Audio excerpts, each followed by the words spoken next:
I'm Ed Poole. And I'm Susan Poole. And welcome to Louisiana Film History Flashback.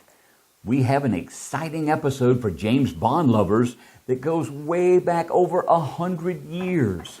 This film started an action series of 24 films spanning from 1917 to 1949. Maybe he was James Bond's Cajun grandpa.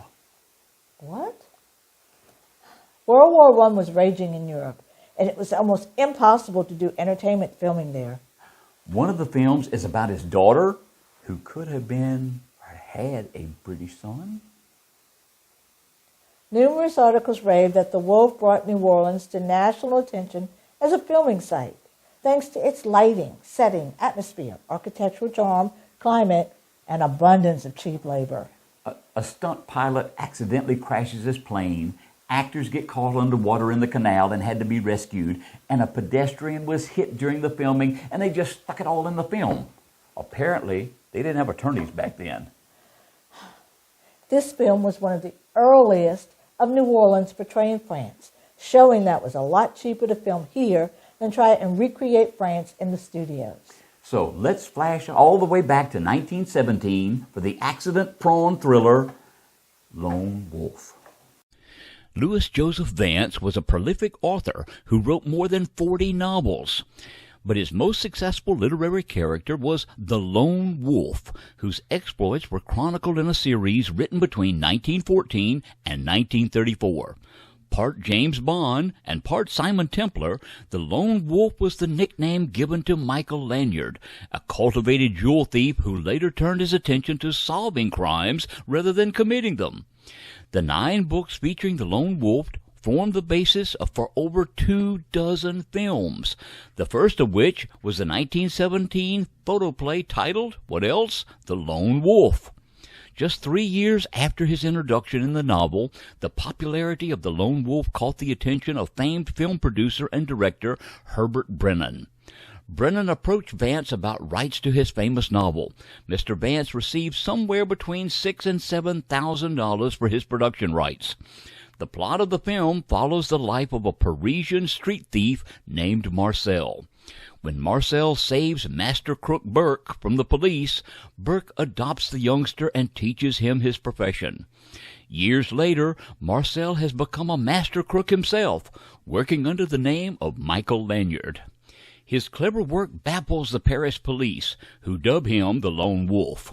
The Pack, a gang of criminals, notifies the Wolf that unless he joins them, he's marked for destruction. Lucy, an undercover agent masquerading as a crook to expose the gang, helps the Lanyard escape. This starts a series of adventures in which Lucy and the Wolf are pursued by the gang, finally making their escape to England by plane. The Pack follows, only to meet their death in a plane crash. Liberated from his tormentors, the Wolf vows to go straight and marries Lucy. The film showcases a top-notch silent-era cast. The role of Lanyard was played by Burt Lytell, a popular screen star of the silent film era who starred in romantic, melodrama, and adventure films. Broadway star Hazel Dawn starred as Lucy. According to several news articles of the day, in order to appear in the film, Dawn played hooky from her appearance on a stage production of The Century Girl, telling her producers that she was sojourning in Florida. It was her first film appearance in over a year. The remainder of the cast includes Cornish Beck, Alfred Hickman, and Robert Fisher. The Lone Wolf was Brennan's first melodrama, and authenticity was key in his first film's development. Although the film takes place in Paris, Brennan chose to film the exterior shots in New Orleans, or America's Paris. Brennan and his cast and crew arrived in the city on March the 10th, 1917, and filmed through April the 8th. Brennan then returned to his studio in New Jersey to complete interior scenes and some additional exterior footage. Brennan wanted his first foray into the action film industry to look and feel real, thus placing his actors in some precarious situations. One of the scenes involving Lytell and Dawn jumping from a roof of a building. In addition to roof jumping, the actors were involved in 3 harrowing action scenes, all done without stunt doubles. One of these thrilling shots was filmed in New Orleans. In this particular scene, 3 members of the pack pursue the hero and heroine by car. Lytle and Dawn barely escape over a raising jackknife drawbridge, but their pursuers drive headlong into an open draw and into the canal below. 3 actors who took the plunge escaped with minor injuries, although one was caught beneath the car and had to be rescued. This scene was filmed on the bridge over the New Basin Canal in West End. An article appearing in Variety magazine reported that while making the scene on the bridge near the Southern Yacht Club, an automobile used in the picture slid back and slightly injured a local citizen. The cameraman kept working, and the scene of the accident will be used in the film. The New Basin Canal no longer exists. It was filled in during the 1950s to create the Pontchartrain Expressway and West End Boulevard. While most melodramas of the time depended on one big punch scene for their success, The Lone Wolf had 3. In addition to the drawbridge sequence, another scene involved the burning of Tryon's, a Paris hotel, which was filmed at Brennan's New Jersey studio. The final scene of the film, which was shot over Staten Island, called for a plane to dive to the ground.